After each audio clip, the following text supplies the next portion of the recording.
Long ago, the animals lived in peace, but food was sometimes scarce. One year, a great famine spread across the land.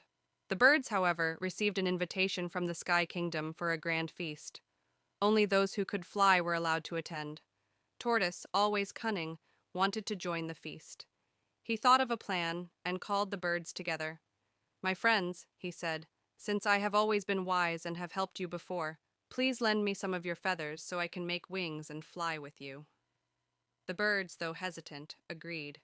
They each plucked a feather and gave it to Tortoise, who carefully fastened them to his shell. Soon he flapped his new wings and joined the birds as they soared into the sky. Before they arrived at the feast, Tortoise had another idea.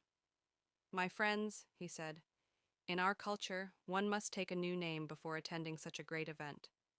I shall be called all of you." The birds, thinking nothing of it, agreed. When they reached the Sky Kingdom, they were welcomed to a magnificent banquet with mountains of food. The hosts announced, "This feast is for all of you." Tortoise, smiling, quickly stepped forward. "Thank you. You have heard them, my friends.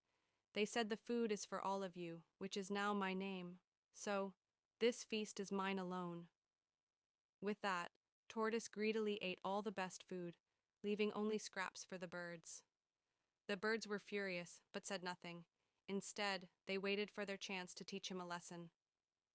When the feast ended, Tortoise, full and satisfied, turned to his feathered friends. "Let us fly home," he said.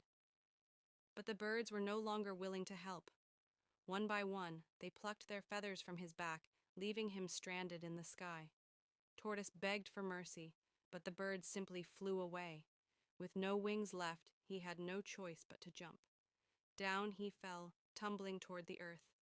To save himself, he curled into his shell, but when he landed, his shell cracked into many pieces.